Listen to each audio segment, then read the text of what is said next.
Agnetha Fältskog, the golden voice of ABBA, stands as one of pop music's most enchanting and mysterious figures.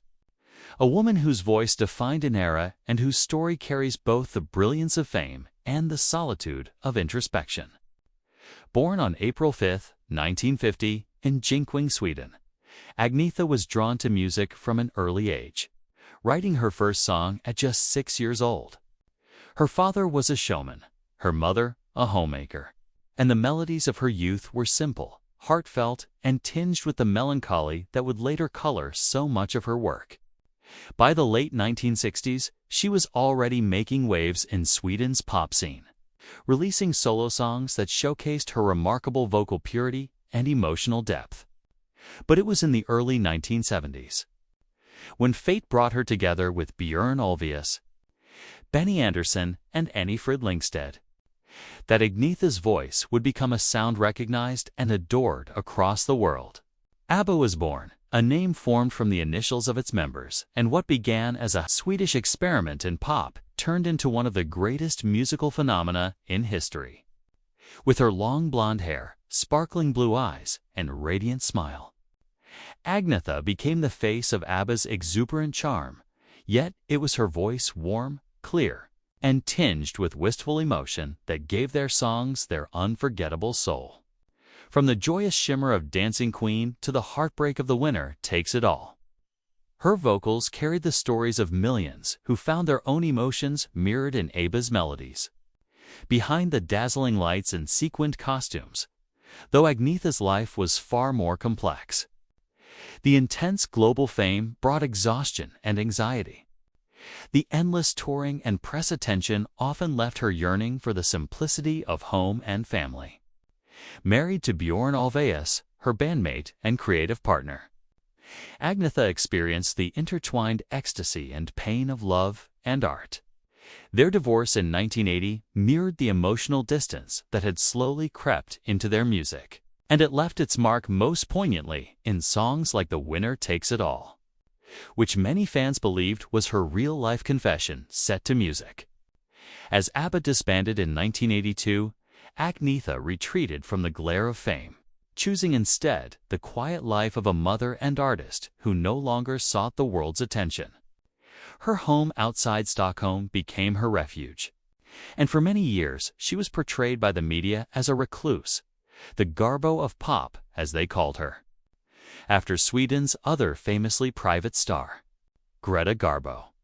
But the truth was more human and gentle than the headlines suggested. Agnetha was not hiding from the world, but protecting her peace after years of overwhelming exposure.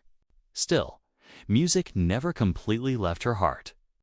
In the 1980s, she released solo albums that explored a more personal and reflective style, such as Wrap Your Arms Around Me and Eyes of a Woman, where her vocals still shimmered with the same emotional clarity that had captivated millions. Songs like Can't Shake Loose and I Stand Alone revealed a woman who had matured, someone who understood love not just as romance, but as resilience.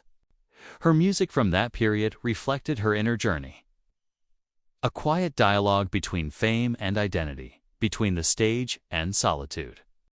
As the decades passed, ABBA's legacy only grew stronger. While many of her peers faded from memory, Agnetha's voice remained eternal, finding new generations through remixes, films, and the global ABBA revival that swept through the late 1990s and 2000s.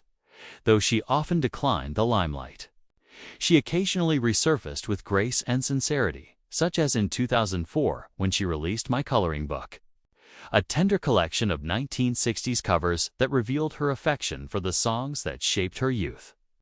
Critics called it a nostalgic return, but it was more than that.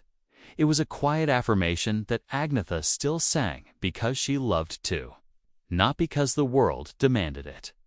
In 2013, after nearly a decade of silence, she surprised everyone again with an album of new material, co-written and produced by Jörgen Elofsson, whose modern pop sensibilities met beautifully with her timeless voice.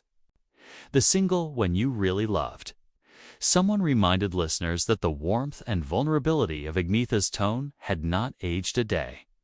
If anything, time had given her voice new shades of depth and wisdom.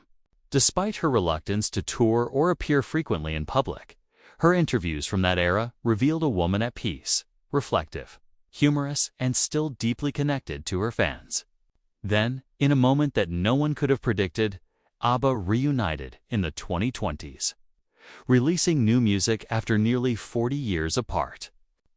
The album Voyage was a triumph of nostalgia and innovation, blending digital performance with real emotion. And Agnetha's voice, now more mature, slightly weathered, but still luminous, anchored the songs with authenticity and grace. It was a full-circle moment, proving that true artistry doesn't fade with time. It transforms. Today, Agnetha Fältskog stands as a symbol of timelessness, not only as a pop icon, but as a woman who dared to step away when the world wanted her to stay, who valued her inner life as much as her outer success. Her story is not just one of stardom, but of balance between brilliance and quiet, between giving and retreating, between being the voice of a generation and being simply Agnetha. Her songs continue to echo through decades in weddings, movies, and memories, reminding us of the beauty of vulnerability and the strength in softness. Few artists have ever managed to capture the fragile intersection of joy and sadness as she did. And perhaps that's why her legacy endures. Agnetha Fältskog may have sung of broken hearts and lost loves, but through it all, her music remains a testament to the enduring power of honesty, a voice that will always sound like both sunshine and tears, forever echoing in the hearts of those who listen.